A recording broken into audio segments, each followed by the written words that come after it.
Chez Forrester Création, Taylor, Ridge, Steffi et Thomas essaient toujours de traiter la mort subite de Sheila. Ridge montre sa photo de l'orteil du milieu et dit qu'il ne le croirait pas s'il n'avait pas de preuves. Steffi et Taylor grincent des dents. Ridge sait que c'est beaucoup à supporter. Steffi ramène la conversation sur le baiser de ses parents. Elle insiste sur le fait qu'ils sont les amours de la vie de l'autre, tout le monde peut le voir.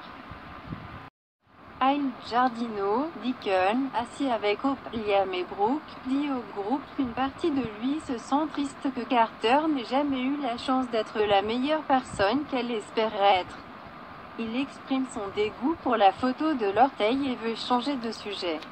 Brooke voulait juste leur donner la nouvelle et ne prévoyait pas de rester aussi longtemps.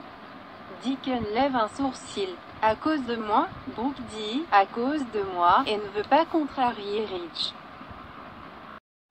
Chez Bill, Lee dit qu'elle voulait que Sheila passe le reste de ses jours à pourrir dans une cellule en se sentant déchirée, mais la façon dont elle a été déchirée était tout aussi bonne. Bill reste bouche bée. Elle demande « Trop morbide ?» Bill lui assure qu'il est totalement d'accord. Ce maniaque a blessé trop de gens.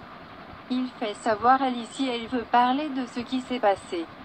Il est là pour écouter. Aucune pression du tout, mais si vous avez besoin de quelqu'un à qui parler, je peux être ce quelqu'un. Tu peux me faire confiance. Lee se souvient à quel point c'était effrayant d'être attaquée par Sheila Carter. Elle raconte à Bill comment elle a décollé de la maison, s'est retrouvée dans l'eau, a nagé jusqu'au rivage et a été complètement traumatisée jusqu'à ce qu'il la retrouve. Bill s'émerveille qu'elle ait résisté à un vrai psychopathe et qu'elle ait survécu et que son fils soit vivant grâce à elle. Il n'est pas facilement impressionné. Mais Lee a gagné son respect et son admiration. Lee répond « Et vous avez mérité le mien. » Al Giardino, Deacon ne veut pas discuter avec Brooke à propos de Ridge. Elle dit qu'elle va quitter Hope et Deacon pour passer du temps ensemble, mais Sharp prévient qu'il se passe quelque chose. Liam et Hope expliquent que Thomas veut faire quelques changements et évoque l'idée que Douglas vive avec lui à plein temps. Brooke est outrée.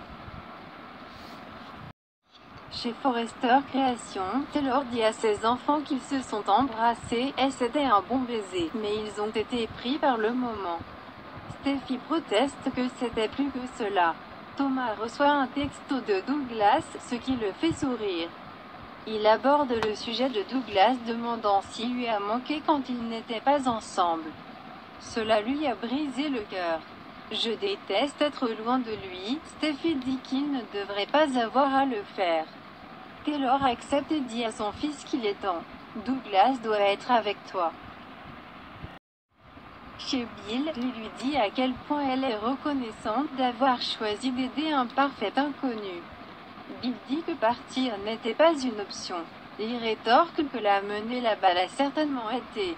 Je voulais juste vous remercier d'avoir pris une chance sur moi, et pour tout ce que vous avez fait pour mon fils. Elle récapitule que Finn est à la maison et a retrouvé sa famille.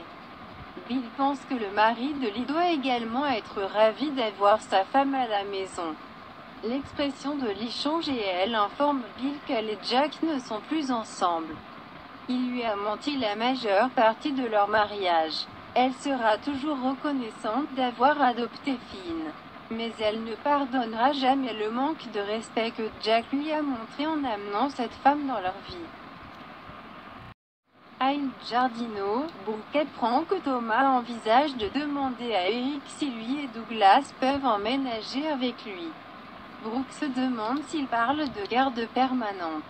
Liam raconte que Hope a mis fin à la conversation avant qu'il ne puisse entrer dans les détails. Hope pense que la maison du garçon est déjà établie et perturbée, ce serait une énorme erreur. Brooke demande « Mais est-ce que Thomas le voit de cette façon ?» Liam pense qu'il semble évident que la meilleure chose est de laisser Douglas avec eux. Mais Brooke fait remarquer que Thomas ne pense pas. Elle admet qu'il a fait quelques améliorations, mais se demande s'il est suffisamment stable pour s'occuper de Douglas tout seul. Honnêtement, je ne pense pas qu'il le sera jamais. Chez Forrester, Taylor et Steffi sont reconnaissants que Hope soit intervenu avec Douglas et ait fait un excellent travail lorsque Thomas n'en était pas capable, mais il va mieux maintenant. Thomas convient que cela ressemble à une visite quand il voit son fils et révèle qu'il a déjà dit à Hope que Douglas devrait vivre avec lui. Ils apprennent que Hope a mis fin à la conversation. Thomas leur assure qu'il ne l'a publié qu'à titre de suggestion. Il ne veut pas que ça devienne litigieux.